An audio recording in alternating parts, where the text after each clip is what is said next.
And I wasn't out of town last night like some of you were, so. Okay, start over. Let's call to order this meeting of the Knox County Audit Committee. Today is Thursday, September 19th, 2024. And Kim, could you call the roll, please? Mr. Morrison, Here. Mr. Warren, Commissioner Jackson, Commissioner Jay, Here. Commissioner Russell. Here. Have 4 members present. Commissioner Jay, could you lead us in the pledge, please? If you are able, please stand and render a salute to our flag. Let me get out of my own bag. I pledge allegiance to the flag of the United States of America and to the republic for which it stands, one nation, under God, indivisible, with liberty and justice for all. Thank you.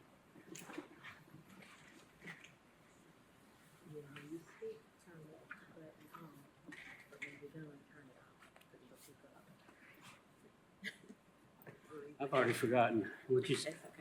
That's okay. They're still new to us, so.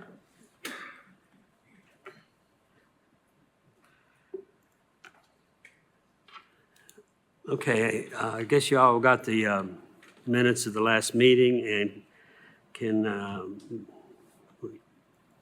I need to get approval of those, the minutes. from Motion last to meeting. approve the minutes. Second. All in favor? Aye. Aye. Or sometimes you can do it by acclamation. I'm learning here after all these years. Okay, before we get on to some of the people scheduled to get up and speak, there's a couple other things I need to bring up. I want to welcome Angela here, and she's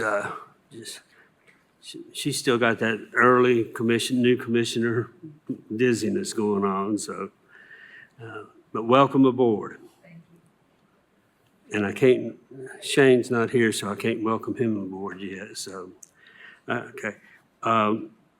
There's a couple typos here on, Jay Garrison, I guess I got you down there twice, so maybe Matt doesn't have to have anything to do with this. So I don't know if y'all even saw the agenda, but, okay. One thing I left off the agenda, we're required or supposed to, every year in the first meeting, re-elect officers. We've only got 2. I don't know if you call them officers or not. It's the chair and vice chair. So we've got to do that, and I'd like to take the honor of giving a motion for Matt Warren to be the chair of the audit committee. I'll second that. Is that a roll call vote? No. Okay. Everybody in favor? Aye. Aye. So Matt, you will be the new chair of the audit committee. What I'd do you like want- to make a motion to nominate Jim Morrison as vice chair. I'll second that. All in favor? Aye. Aye. I guess. And technical, we're supposed to ask, would you be willing to serve? I am. Okay. And that makes it easier for me too, because I've been doing this for a while, so, but Matt's going to wait till to take over the reins next meeting, and we'll have to talk about when that'll be. And I don't know how most of you feel about the 9 o'clock time. I haven't heard anybody excited about it, so. We'll Larson, figure it out down the road. Yeah, we can connect on that. Yeah, not too worried about that one. Okay, so now we are up to item number 5. And Chris, that is you.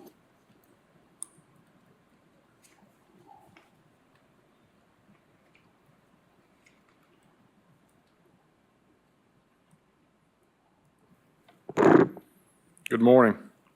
I will be brief. I know you all have a busy agenda, and my report's just oral in nature as we are closing out the year and getting things done. So any numbers that I present to you today are definitely not final and are subject to change. But I'm just going to focus mainly on the general fund and debt service fund, as they are two of our major funds. And then I think Ron is going to talk about schools in the same capacity. So Excuse me, Mr. Cullen, sorry to interrupt. There's no digital version. Do you have a printout? Do you have anything? Okay. nothing to hand out because Okay. nothing's really final. So, Okay. yeah. That way he doesn't have to act like he's talking numbers you can find in the printout he gives you. I'm just making them up as I go, and you just have to assume they're right. I haven't met a CFO who's not good at that. So we are still closing out. So we are still collecting revenue and posting some expenses. So that leads to some things that can change. So in the general fund, for year end, we are expecting, once we are complete, to have revenue of about 235 total. That's millions. And then on the expense side, we think it'll be around 231. So I think we'll end up with a budget surplus of about 4 million, which is a little less than we thought. We did about 6 to 7 million in designations. We usually like that number to mirror that. So, anyway, that's where we think that we will end the year on the general fund. So if you look at a balance sheet as to where we stand today, the total fund balance in the general fund would end at about 114.4 million. And compared to last year, which is about 110.2. And the one that we like to focus on is the unassigned or undesignated fund balance. Last year, the number was 85. This year, we think the number is going to be around 91.4. So positive in that sense that we're adding to those reserves, and that we had a year to where the revenue exceeded the expense. And then just looking at debt services, we've talked about debt service in the past and how that fund was trending. This year was actually to the good. We were anticipating using about $1 million in fund balance and debt service this year, but instead we went from a fund balance of about 20.7 to end 23. We think we're going to be about 24.7 to end 24. So about a $4 million increase in reserves related to debt service fund. So we will continue to close the books. We got to do that to make Ted and his group happy, of course. And so we know we've still got to finalize by running the trustees commission. So then that allows Pearl to finish and to turn over her last excess fees check. And then once all that happens, then we'll start to, once we're closed, we will start issuing and compiling our financial statements in hopes of getting the annual report done by the end of the year. So, questions? No questions? Thanks, Chris. Thank you. Is Ron McPherson here today? I feel honored that, I know.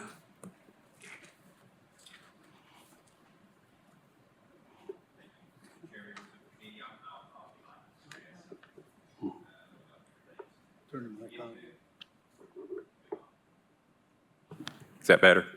That is. How did you do? Did Chris just talk loud, or did he turn it off on me? I figured, yeah.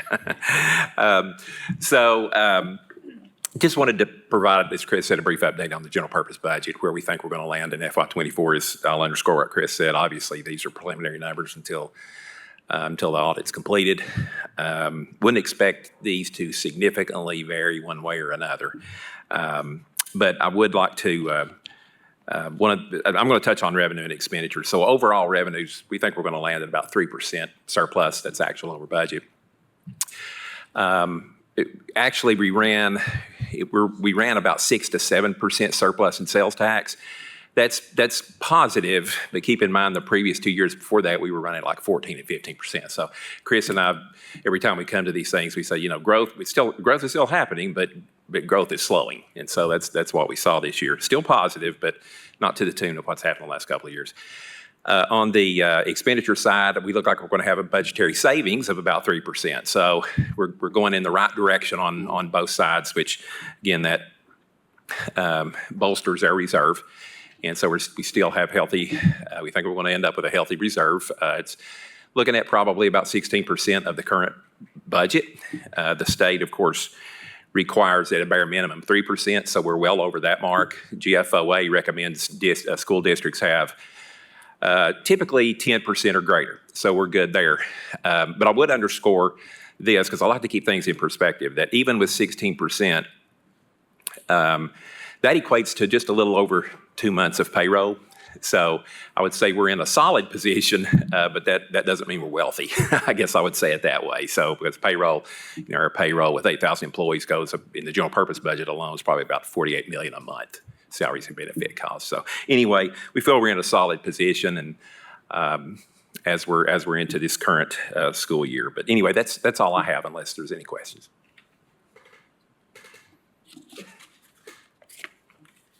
Commissioner Russell, we go through some of these pretty quick, particularly when the year ends over, but we're waiting on the numbers to be wrapped up, so we follow it as the year goes along, too. So, hey, Ron, thanks a lot, sir. Okay, thanks. Okay. We're going to cover, Ted's going to be involved, I guess, in 7 and 8, but you'll start off with your words of wisdom for us. Okay, Ted Holtz, Pew CPAs, Knoxville, Tennessee.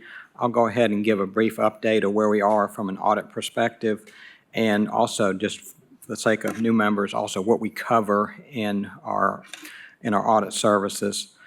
We have started the final field work stage for the Knox County government. I believe we started about a week ago. So we are in that stage, which will last a couple months. We did interim field work, which was predominantly on compliance testing and single audit work, testing of federal grants. That was done in May, June timeframe. So now we're in the ending stage where we do the bulk of our work. And again, we've started that process. And as we get final trial balances, as Chris mentioned and Ron mentioned, they're working on finalizing those numbers. Then we will test those numbers. So anyway, we're in the final stage of our audit. Starting our final stage, but that's also the longest stage. We plan to, we're aiming to meet the reporting requirement of December 31st. It takes a lot of things for that to happen. But anyway, that is our plan at this point in time, to be able to meet the December 31st state reporting period. Sometimes for one reason or another, complication or another, that it ends up being January. But again, we're aiming for December 31st at this point. Regarding, just as information, there are other reports that we do that are related to the county. One is we do Knox County Schools internal school funds, which basically is auditing the individual school accounts, bank accounts, and activities that are at the individual school. We also audit the school's central office. That is part of the Knox County report, because it is a component unit of Knox County. The internal school funds we will present separately to the school board, and after we present to the school board, we will also present to the audit committee here. Obviously, the Knox County government report, including the compliance report, will be presented to this audit committee as well. In addition, we perform the audit for Knox County Pension Board. We will present separately to that board, do not present to here, but there are members as part of that board that are here. We also audit what we call ancillary entities, related entities, which would be E911, GIS, Planning Commission, Sports Authority. I believe there's one more new one this year. So anyway, we're in the starting process of our final work, our primary work, and we will keep you abreast of how things are going throughout. We generally are not going to report on any specific matters until we complete our work, so that all due process can take place and all communications can take place before public representations made. Any questions? Yes. Thank you, Mr. Chair. recent reports in the media about, especially the Farragut Booster Club and some of the investigations going on in that. I noticed, and this may be a question for schools or you all, is that something that showed up on previous radars in previous years' reports about the money that was flowing through those booster clubs, or is that brought enough interest for you all to include that in some of your work this year, and maybe the schools could opine on that as well? Okay. We have always had a concern about school support organizations just because of having different controls related to them. We have not specifically looked into like the Farragut Dugout Club situation, but when a report is issued by the state, then we're expected to include a summary of that in our audit report. That case, that will probably be in the internal school funds report, since it's similar to more related to that. But Who's handling that investigation, and what's the timeline on that report to come to? that report was conducted by the state. And is it completed now, or is it still in process? A report was released. I don't know if there is any follow-up related to that or not. Okay. Could you make sure this committee gets a copy of that report? Yes, that can be provided. And did a team at the school system somebody want to jump in on any updates related to that, or what are we doing to ensure that other clubs don't end up in the same position? And if you're not familiar with it, maybe, is everybody on the committee familiar with? Okay, all right. I'm not real familiar with it, and I thought Garrett was here just to get ready for his, when he has to come with his reports. Perhaps you could give a quick summary and then. Sure. Chair, committee members, Jennifer Himmelgarn, Assistant Superintendent of Business and Talent for Knox County Schools. We are aware of the report. We've received a copy too, and the investigation was actually initiated as a result of the district reporting these concerns to the comptroller's office. So those were investigated in the course of our team's normal work. Some of the issues in the report have already been addressed back when they were discovered, and there are some additional actions on our part to support booster clubs in coming into compliance, but then also to addressing issues as well. Having all booster clubs across a school district of our size in compliance is a work in process, and that's something that we have put a focus on and will continue to put a focus on. Could you make sure we get a copy of that as well? Sure. For this audit committee? And Sure, absolutely. Okay. Thank you. So are we, as I recall, the schools, these support organizations, there's always, it seems like there's a bunch of them, and they're all supposed to be, I don't know that the word is registered or on board, but it seems like there's a large percentage of them that aren't official. If that's, is that still the case, or? Yes, so they are each of the school support organizations are required to comply with state law and follow several steps that would allow the district to approve them as school support organizations. And we are in the process of working with those support organizations to come into compliance. Because I was hoping, you don't like for these things to come up, but at the same time, I was hoping that would help you all have a little more ability to enforce that or get more of them in line. Right. So, okay. Thank you. Any other questions? Thanks a lot. Thank you.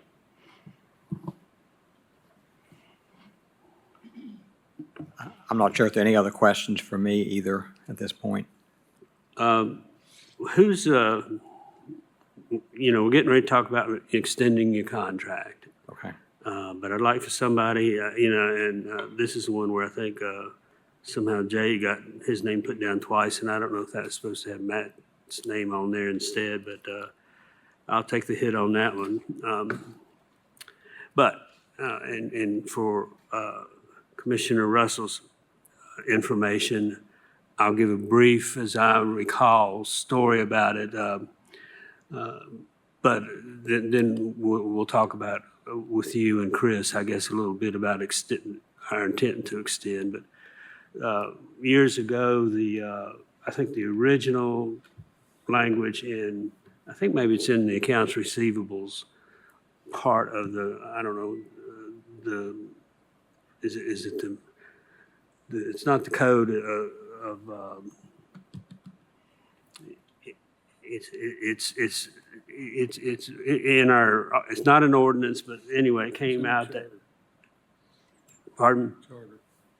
No, I think that's in the, anyway, where it started out that they were going to change every year or something like that, and that was just crazy to change our auditors, and then it got, I think, moved to 4 years, and still that was, but you could not be renewed, you know, and as much as, you know, we like to compete and everything, that was handcuffing us a lot, and particularly in our opinion of transitioning over. So we actually had to actually go, this went on the ballot, you know, a couple of years ago, voted, we had put it out for vote, you know, just when everybody else was being reelected or whatever. So, and we left that a little more wide open.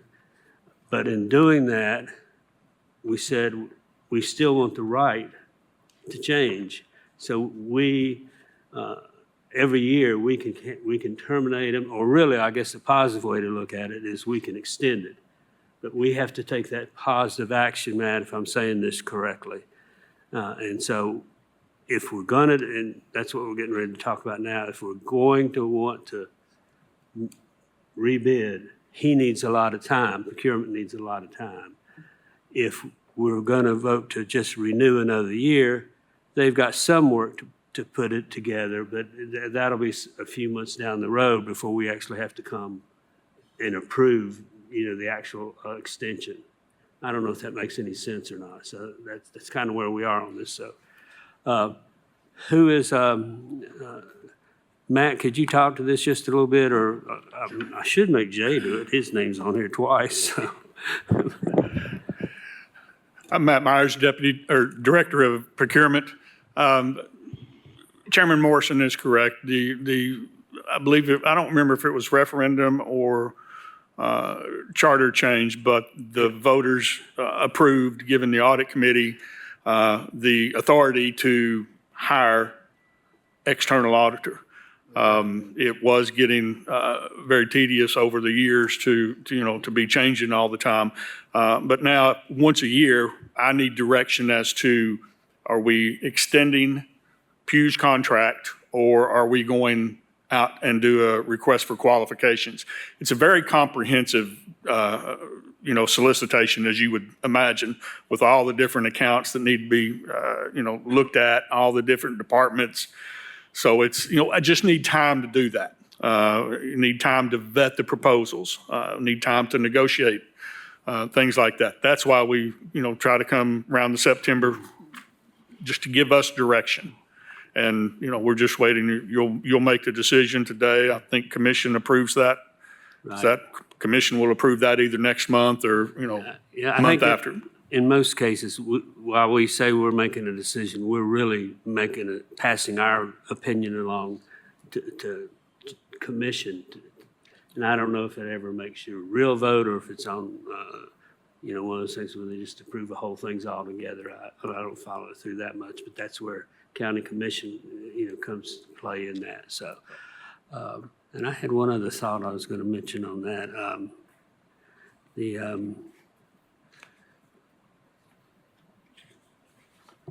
The procurement on that is, I guess it was, it's been about 4 years, does that sound right, since we went out for bid? I believe that's about right, 3 or 4 years. Yeah, so we've done that, and we've had a lot of success with Pugh and good communication.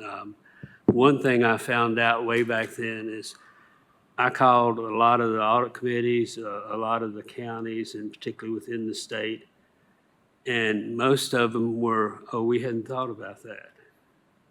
They didn't have any requirements, and you know, we were going on up to 8 years, I think, at that time. So, you know, but everybody seemed to agree that, hey, somewhere along the line, you know, whichever body it is within your county that would make the decision needs to be reevaluating. Just, you know, just general principle to be checking out what's going on and this and that. And so right now, I think auditors are a little hard to come by. But I don't know if Chris is here, if you have anything to say about it.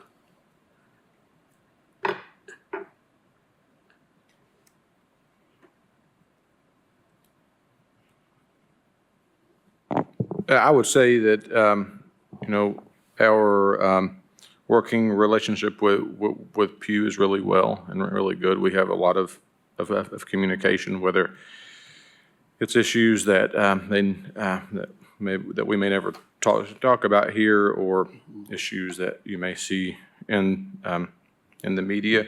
I think we have really good communication, and I think we are content with where that contract is, and unless you see a reason to bid it out, I think from the finance department's standpoint, we feel we're in a good spot. Any other discussion? This has worked pretty well for us over the years, both within the audit committee and commission, to be able to evaluate it as needed, but to be able to continue the relationship. And I think it brings a lot of effectiveness and efficiency to the audit process every year. We recently, on the retirement board, went through a similar exercise with our legal team, and you know, basically every 10 years or so, we kind of said we should just put it out, and we ended up picking the same team, but it gave us that option. So we always have an option year to year to adjust it, but I think it's working well right now. We ought to continue the process as is. And when we rebid that 4 years ago, I was referring to, we got good responses. So that was kind of interesting, but we still felt, you know, Pew really was head and shoulders above the others. So that it wasn't an automatic, yeah, well, we'll just give them a new contract. All right, so I'm not real good on the Robert's Rules of Orders. What do we need the motion to say on this? I'll make a motion to select, I select Pew and Company as our auditor for an extension of, I believe it's a 1-year extension. Is that correct? Yes, for an additional 1-year extension. That the vote here would then go to commission. So is that a motion? Yes, sir. I'll second. Okay, Matt can have the second. Put him in charge there. Okay, all in favor? Aye. Aye. No objection, so that passes. Matt, did we get everything y'all need? Yes, sir. Okay, great. Don't run off so fast. Okay, where are we now? We are down to number 9, who I hear he's COVID related. And Zach, you got in at what, 1 o'clock this morning or something, so I hope you can cover his part too, and then you can just roll into number 10, which is yours, I believe, also. Good morning, Audit Committee. Zach Fullerton, Knox County Internal Audit. So before I get started, just a couple of admin items. Like Jen mentioned, I did get back late last night, so may not be firing on all cylinders. But, you know, through the power of caffeine, anything is possible. So bear with me as we get through this. Second, Richard wanted to be here today to present the KCS Fleet Management Audit. He is sick, wasn't able to make it. I have been described as a better looking Richard Pugh, so we've got that going for us, right? And a couple other things. Wanted to just take a second to reiterate what some of the others said. Thank you so much for Jim. Thank you so much to Jim for serving as our chairman these last few years, and I appreciate you stepping up when David stepped away. And then on the flip side, welcome Matt as the new chair. You've got some big shoes to fill, so don't mess it up. And then lastly, of course, just welcome to our new committee members, Commissioner Jackson, Commissioner Russell. I know Commissioner Jackson couldn't be here today. I'm sure he'll catch the recording after the fact. It's always a good viewing for a date night with your significant other. So thank you so much, though, for both of your interests on serving in the audit committee. We do get to discuss some pretty interesting things here. So let's jump into the Knox County Schools Fleet Management Audit Report.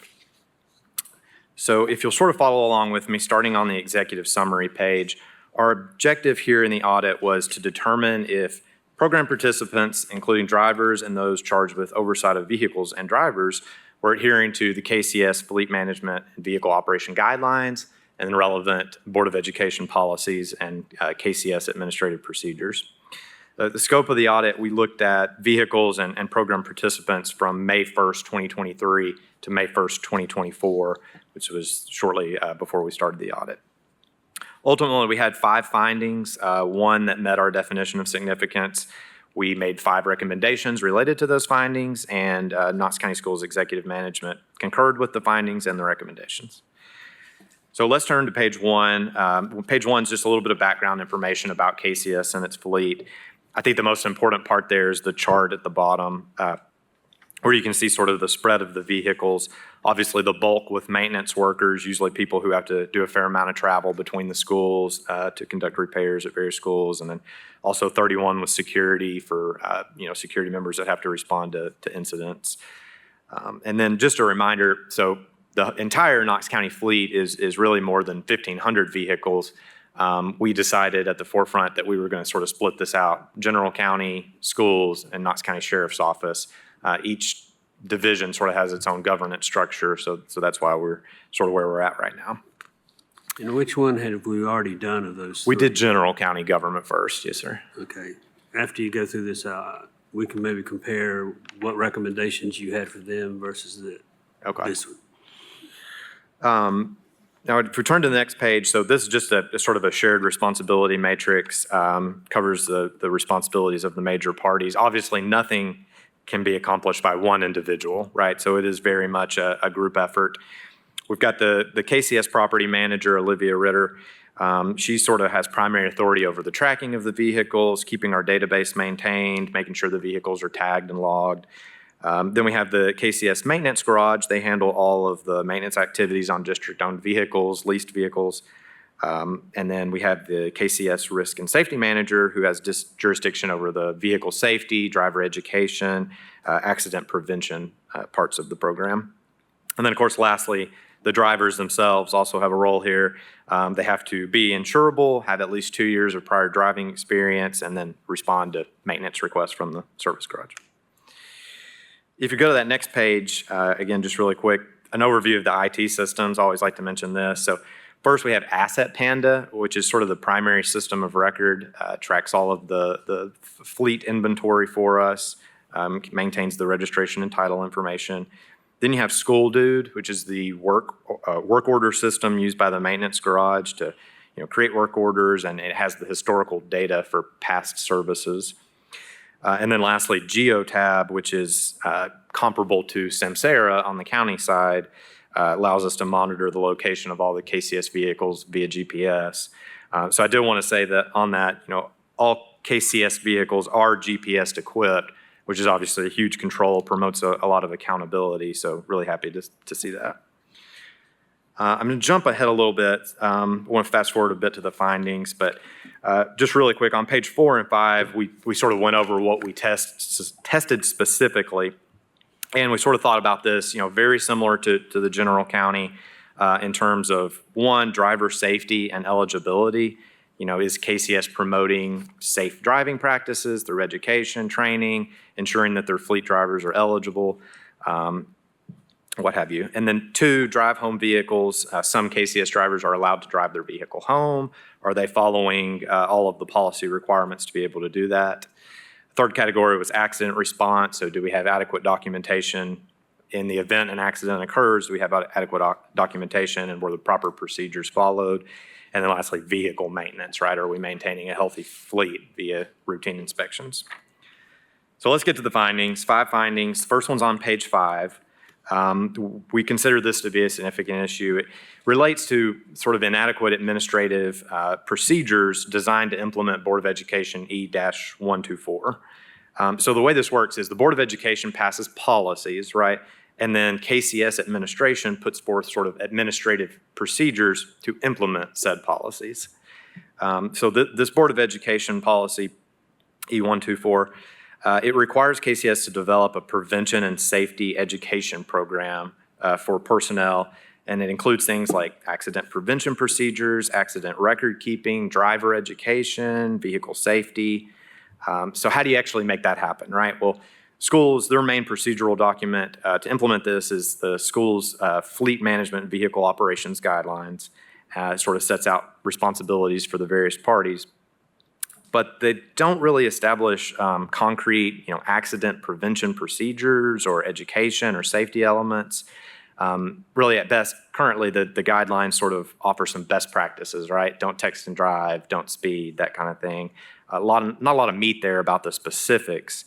And then the guidelines also say that drivers, in order to be eligible to drive, they have to be insurable and have 2 years of prior driving experience. But we couldn't really necessarily identify where schools was confirming either of those two elements. So I think the main takeaway here, though, is on page 6. So in our minds, the process established by Knox County Risk Management is sort of the gold standard, right? Here's what we saw in the first audit with the county. So you sort of see the differences there. Both programs have the fleet participants acknowledge their responsibilities, but then Knox County provides initial safe driving training. They do initial NVR, motor vehicle record checks.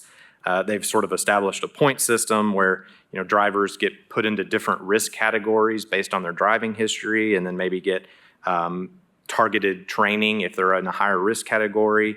So we didn't really see a lot of that on the KCS side.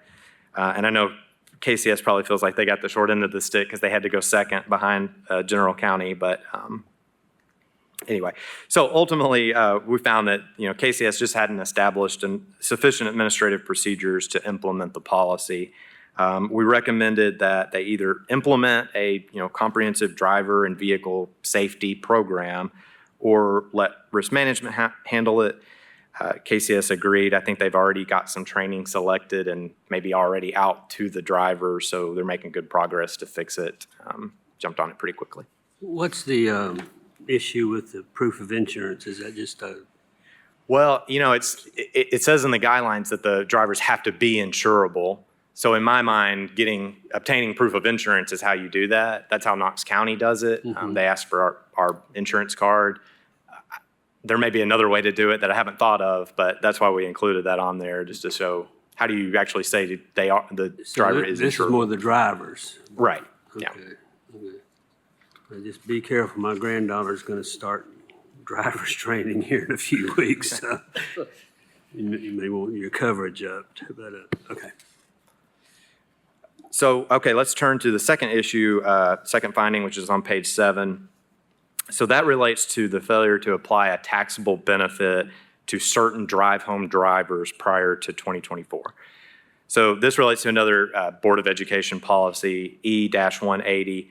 Basically, some employees are allowed to drive home district-owned vehicles, and if they are, they'll be subject to applicable IRS regulations. So the annual value of that commute would be added to their W-2. We identified a total of 36 drivers who were eligible to take their vehicle home. But out of that 36, 31 of those are actually deemed to be exempt due to a IRS regulation, qualified non-personal use vehicle exemption.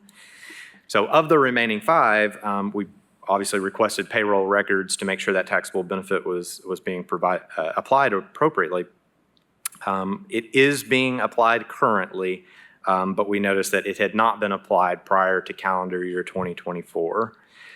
So it's hard to say the exact cause of that. I think, obviously you have to have communication between your property manager, your fleet manager, and your payroll department. It could have been a communication breakdown there. So we didn't really have a recommendation related to fixing the taxable benefit as it is currently being applied, but we just said, okay, go back, evaluate the 35 who you've said are exempt, and then also develop a procedure whereby payroll gets notified when a new drive-home driver is added to the roster. So I think those extra steps will sort of prevent this problem going forward, and KCS agreed with that as well. So finding 3, if we turn the page to page 8. Matt has a question. Oh, sure, yeah. Before we go to finding 3, Yes, sir. I know we note in the footnote about the IRS regulation for the qualified non-personal use. I know that falls, it sounds like, or at least you're deferring it over to Knox County Schools to evaluate that. Yeah, so I knew someone was going to ask about this because it seems like a logical testing place. I think there's a trade-off for us between timeliness of the audit versus how far do we go in our testing. We didn't take that extra step to verify those exemptions. I think when talking with Richard, I think to verify that, it would have required us to go and visually inspect the vehicles. I think there's an element of that exemption where they have to have a certain insignia on them, identified as a government vehicle. And then, of course, the IRS regulation is pretty complicated, so we thought, why don't we let the payroll tax experts sort of handle that? But we are doing the KCS payroll audit in the future, so we sort of thought to ourselves, maybe that's something we might come back to in the future. Yeah, and I was going to say, I know we have that as part of our recommendation, at least Yeah. a reference to it, and that the response to it, I think, references that they're just going to determine if it meets the criteria. I guess I feel there's still some risk there, and that could be mitigated, especially with the GPS tracking on these, to ensure that they're really hitting that de minimis amount. I don't know what the regulation is on what qualifies as that, but it surprises me from a number standpoint that 31 out of 36. A significant amount. Yeah, are I mean, exempt. that's- Yeah, I haven't done the math, but yeah, 90+% probably. Right. 80+%. I agree with you. Well, that's definitely something that we'll keep on the radar then. And like I said, in that future engagement, we might touch back on that and examine it a little bit more closely.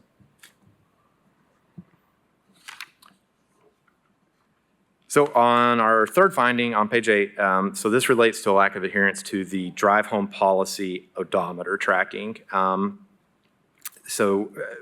People who drive vehicles home are required to sign the KCS Drive Home Vehicle Policy and Procedure Acknowledgement Form, and it states that employees who take their vehicle home will submit a odometer tracking sheet on the first business day of each month. So they'll submit that to management. So currently, the only people who do that are the 5 who had the taxable benefit applied, but the policy, seemingly as it's written, applies to everyone. And then furthermore, for the 5 who were submitting the odometer tracking sheets, it looks like they were doing that quarterly rather than monthly. So I think, but fairly easy explanation here, right, is the discrepancy between the policy language and the actual procedure really just due to technological advancements. I mean, with GPS now, you can get in and see the exact mileage on the vehicle in real time. So there's not a lot of value with the odometer tracking sheet.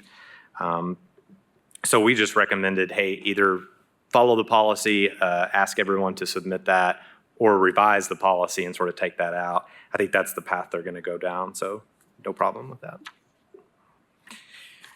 Finding 4 on page 9 is in relation to required documentation for vehicular accidents. So there were 16 total accidents in our scope period. We went ahead and looked at all of them because of the small universe size.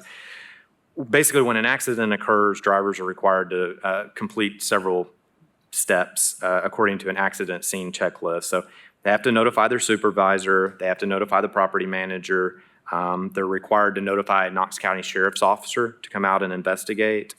They have to complete the accident data sheet, and they have to take pictures of the accident.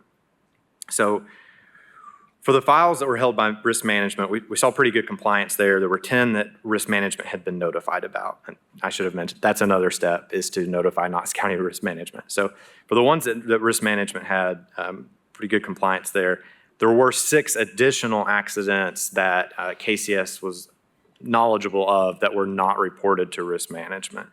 And you can sort of see our results there in the chart. Again, another, I think, pretty reasonable explanation to me. I think KCS was under the understanding that you only have to complete these steps if the accident involves another vehicle rather than just something like a busted taillight or a scratched mirror. So when the accident actually involved another driver, it was consistently reported to risk management. So I can understand that. It seems a little heavy-handed to call an officer for every single scratch, broken mirror type of things. My argument would be 2 things. Well, one, the policy does not carve out an exception for accident severity, right? It says all accidents. And then two, you never know when a small thing occurs, it could be caused by a larger thing such as driver impairment. So just from the risk management perspective, it's really best practice to get everything to our risk management department, let them analyze the potential liability. And we recommended, of course, that they develop a procedure to ensure that that occurs, and they agreed to do so. And, Can I ask yeah. a couple things there? Uh-huh.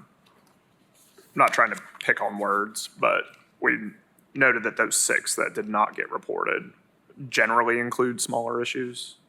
I guess my concern there, if I'm doing the math right, 0 out of 6 went to risk management. We know that 0 out of 6 had accident data sheet, 0 out of 6 had sheriff's office notification, and 3 out of 6 had pictures. So how did we determine what the actual damage was on those?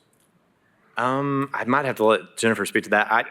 And you know, that word generally, I think auditors just love that word, but I put that in there. I think one of the accidents for sure, I believe, was someone hit a deer.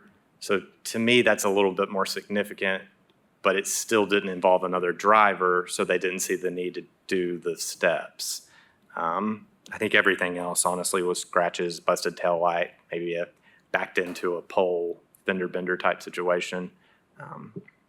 I don't know if that answers your question, but. It helps. It's just trying to make sure we understand the context there. Sure. And then I don't think this would fall in the purview of this audit, but rather the probably what risk management does with these. But is the cause of accident determined for all of them?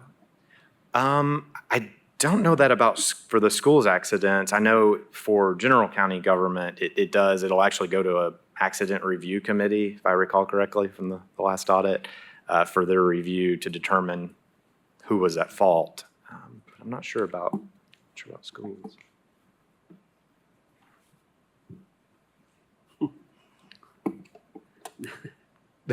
Turn it over to them.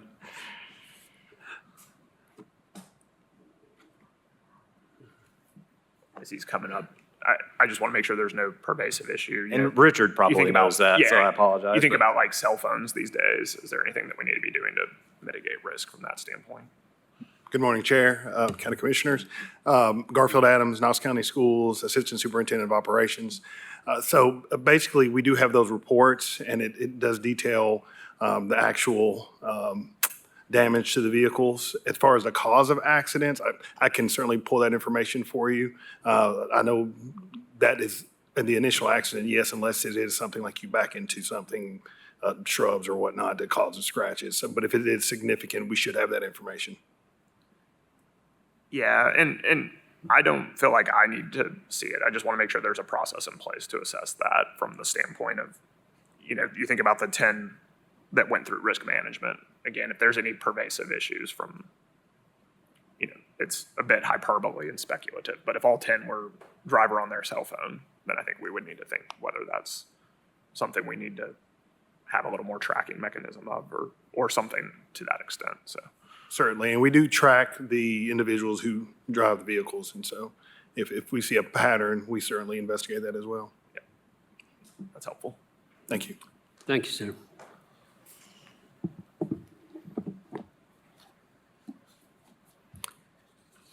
So the last finding on page 10, this relates to maintenance.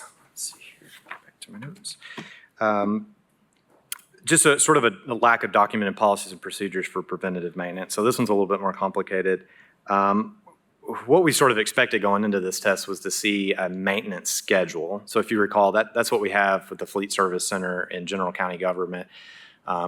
There's a stated mileage where every repair or service needs to be done.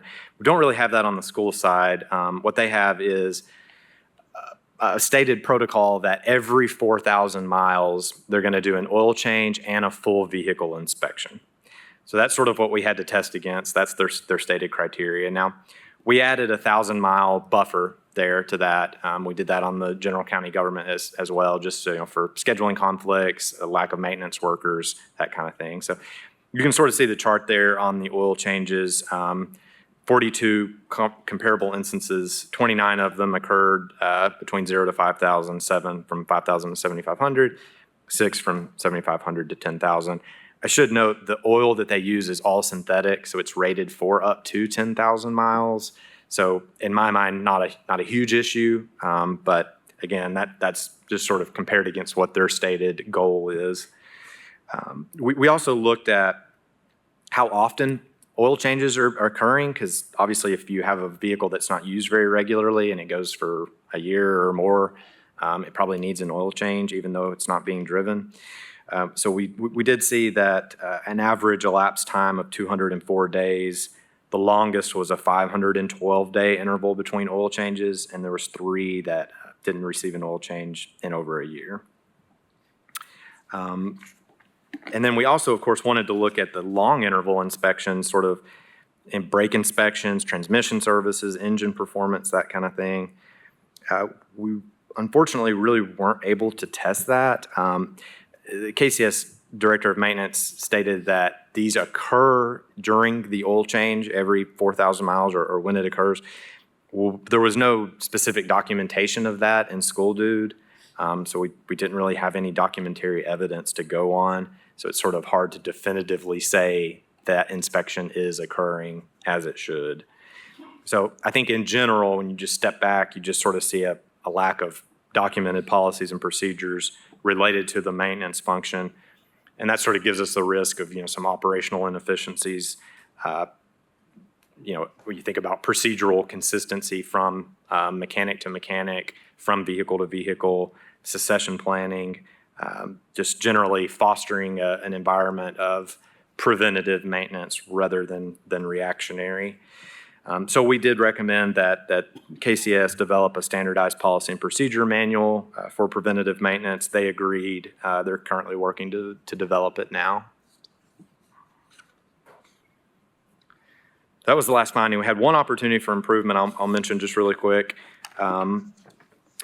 Opportunities for improvement aren't tracked.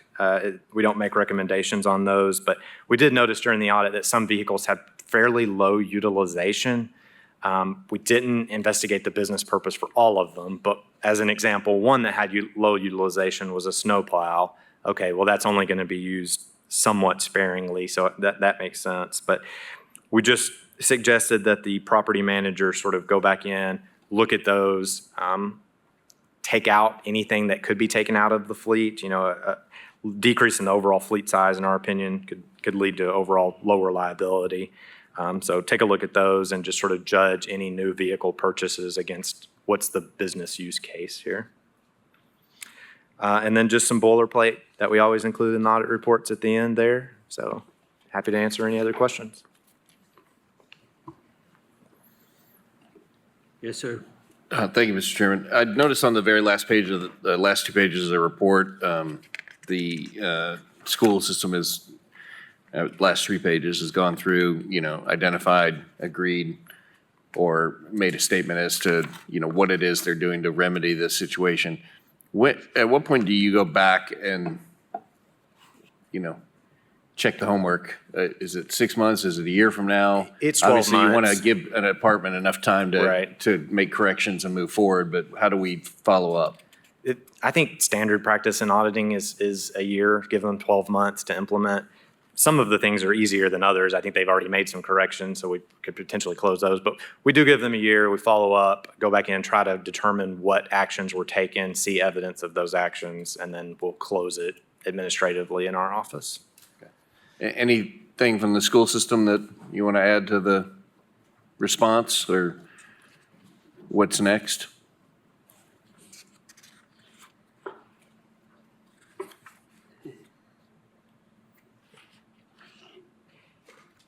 Chairman, members of the committee, like Zach said, it's no one person that's in control of all of this. So some of these findings and some of these corrections hit both Dr. Adams and my divisions. We are thankful to internal audit for this opportunity to improve and to come into compliance with our own policies and procedures. Like Zach said, we've already taken several actions and will continue to do so over the next several months. And I'd just like to add that we are currently in the process of, with the fleet management, adding those vehicles to Asset Panda, which will give a notification for when the oil changes. And we did discover after the fact that I'd say the majority of the vehicles that were identified, they were attached to tracking devices that are no longer in commission. And so there a lot of those. So in other words, the tracking devices on the vehicles, we no longer have the vehicles, but we still have the tracking devices which are attached to a vehicle that is no longer with Knox County Schools. So that is a correction that we're making, and we'll be happy to provide that information when we do our annual audit.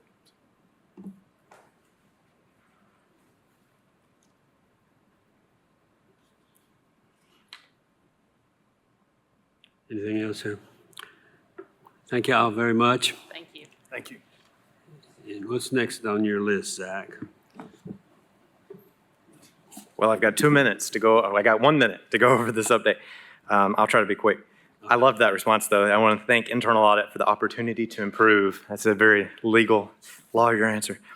Okay, so jump to the board packets. Just starting on page 2, just real quick, those are closed and ongoing projects. Obviously, you just talked about fleet. Schools was really, really helpful, really receptive to our questions, forthcoming with information. So thank you very much, Jennifer.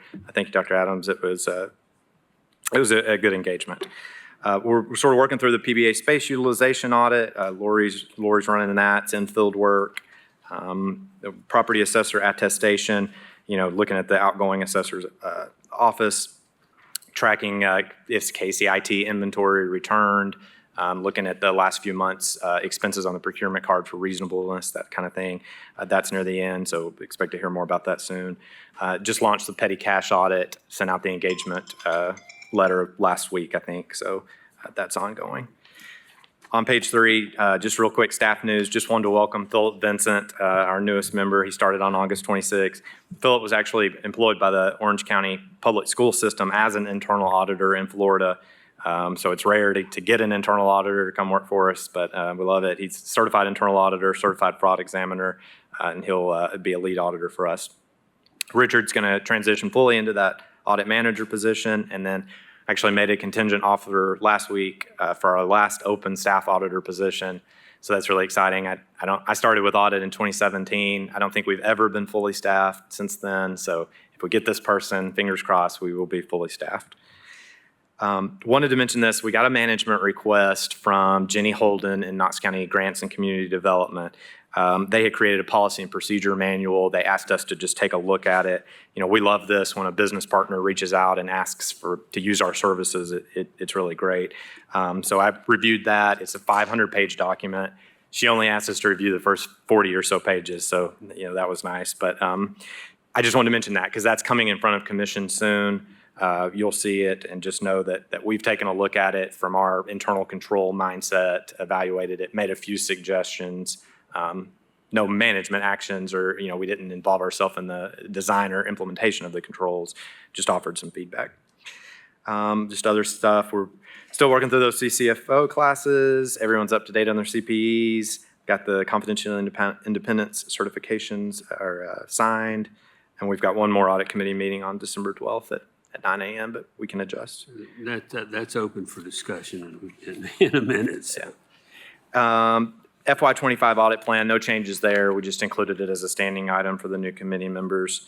Sort of the same thing on the control risk evaluations. We haven't completed any since our June meeting. We hope to start one probably next week. So we'll probably have that ready for December. If we'll turn to page 7, I'm sort of flying through this, I apologize, but this is an update on our hotline. I've been a bit active over the last 2 to 3 weeks, so we've got 3 new cases. Of those 3, 1 I think will be closed administratively, doesn't really fall within our fraud, waste, abuse domain. The second one largely completed it, determined there was really no fraud, but management was taking some corrective actions to change some internal procedures, so we wanted to wait until that was done so we could document it before we close it. The third one actually relates to the incidences in the property assessor's office.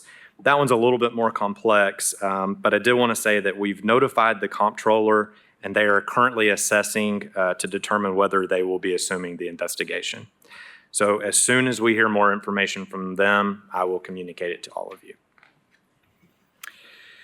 And then the last page is our recommendations.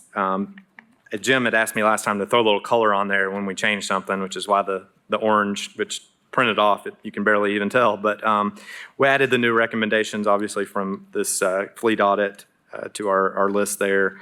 We did close some, if you'll turn to page 9, or the KCSO non-seized inventory audit. It had been a year, so we followed up back with them. They needed a little bit more time on 3 of the findings, so we extended that an additional 3 months. We're actually going to go meet with them at the beginning of October, I guess 2 to 3 weeks from now, sort of to talk through what they still need to do to get those findings closed. But there were 3 on the very final page that we did close, and I meant to put their actions on there. I apologize that I didn't, but for the first issue, if you recall a year ago, we had found that like some training ammunition was not being tracked at the training facility. So what they've done is the training division has implemented a written sign-in log. So when officers come to practice, they sign in, they get issued a certain amount of ammunition, it gets logged, and then all future orders are only done by the training director himself, Chris Bryant. And he just estimates it based on the last year's usage. So everything should be tracked there, and we felt comfortable with closing that one. The second issue was a number of non-usable firearms. I think when we went out, and I wasn't here at the time, but a previous auditor noticed a large amount of firearms that were no longer usable, that weren't in the inventory system and were just sort of, in a closet locked away. But now all of those firearms have been entered into the system, and KCSO is trying to get them now to surplus and out of the system. So felt comfortable with that.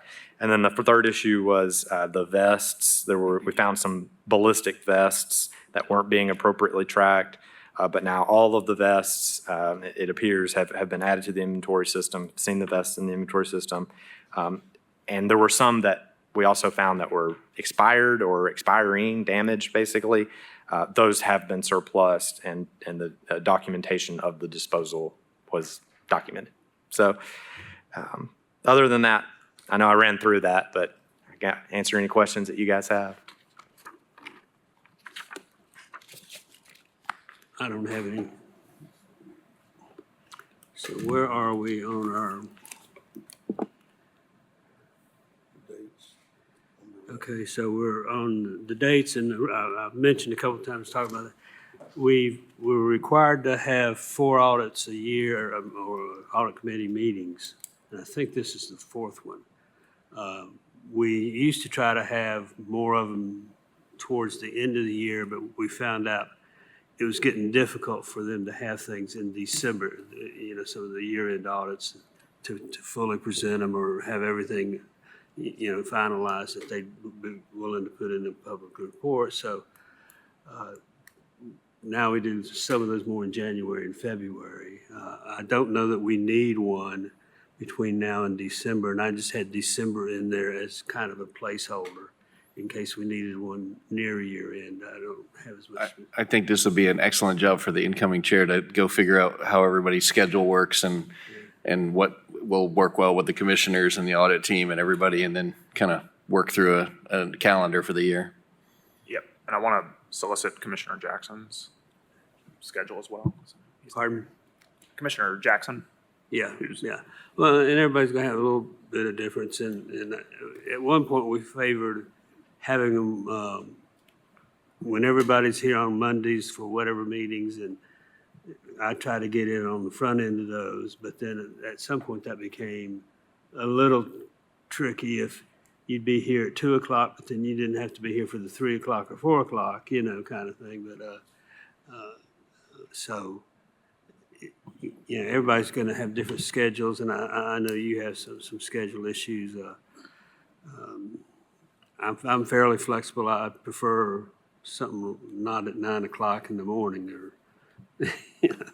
I've been retired for a little bit. I'm not quite as frisky in the morning. So, But other than that, if you want to present, well, then when are we going to have our next meeting?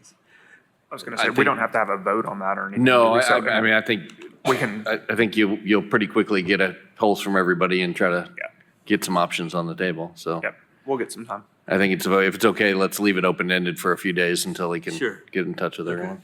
And that's just one we always have down, on here. And we don't often have other business, and I won't go into the whole history behind the item 13, which is really being able to go into, a non-public meeting.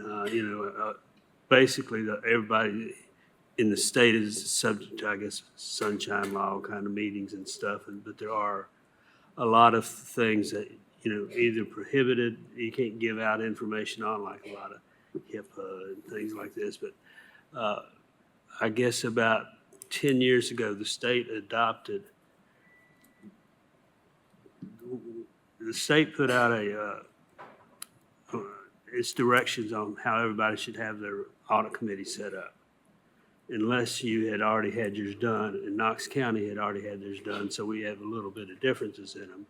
But that gives, then they added, and the audit committees can go into executive session, meetings, and they have a lot of rules about it. You can't have other people around, so, see, we have a fair number of them, and sometimes it's more just for our information. We know they're working on these hotline items. Sometimes we just want to know what the flavor is, things like this. So sometimes we know we're going to do one because it says we have to put it in the agenda and maybe even be a little more specific than I put here. I tried to cover it covers one of the 5 reasons we can have it. Somebody over here said I need to tell which one it is and maybe what the subject is. So, but all right. So that's a little more for general information for you. And is there anything else we need to talk about? I think just as it relates to the last item point, I might call on either Zach or Chris to just recap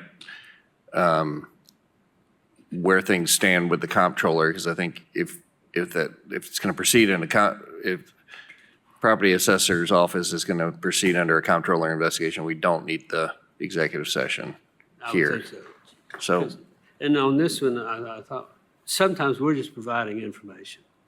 Lots of times, in a lot of these we've done, there's been a few instances where if it's, we might come away with recommendations if we see some control problems or, find out some other issues. But I'll let them go first.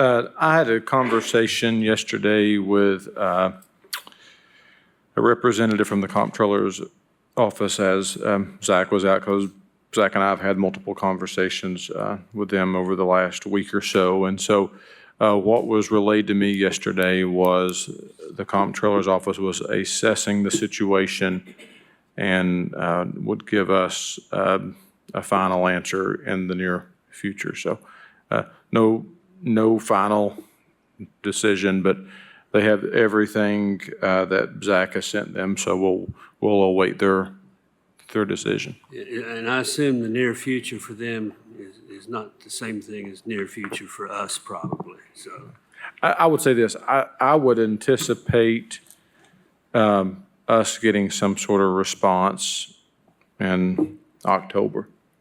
I think that's fair. and can I have a quick question? When an internal audit starts an investigation and then the comptroller decides it warrants a level of engagement for them to come and take it over, once they sort of decide to take it and take the lead, we essentially give it to them. We provide information they want to, but this committee and these members and we're not driving the boat anymore, correct? Not involved, but correct. I think ultimately we stand ready to help and to provide information and help in any way possible, as would any department. But ultimately, it's at that point, it's their investigation, and we just stand by and offer to help. Give them any information that they may need or any contacts they may need. And I would see it as, it's really, they have first shot at it if they want it. You know, of the times I've seen them come in, you know, maybe we learn about it and then they come in and say they'll take care of it. Sometimes they've asked us to look into things, so it goes both ways. But usually it seems like, you know, if they want it, then it's theirs. So I want to bring up one other subject. On the election of officers, does that need to be a formalized, I don't need to have a revised agenda because it wasn't on here. Is it just good enough to have it in the minutes that we did it? Or? Just, it's in the minutes. Okay. I like that. If I could say, going back to what Jim said, there's often times when the comptroller gets things reported to them that they turn over to either internal audit or external audit. And so it does work both ways, and so we do have that working relationship. So when we do contact them and let them know of things and say, you may want to look at this, they take it seriously. All right, we done? Meeting's Motion to adjourned. adjourn.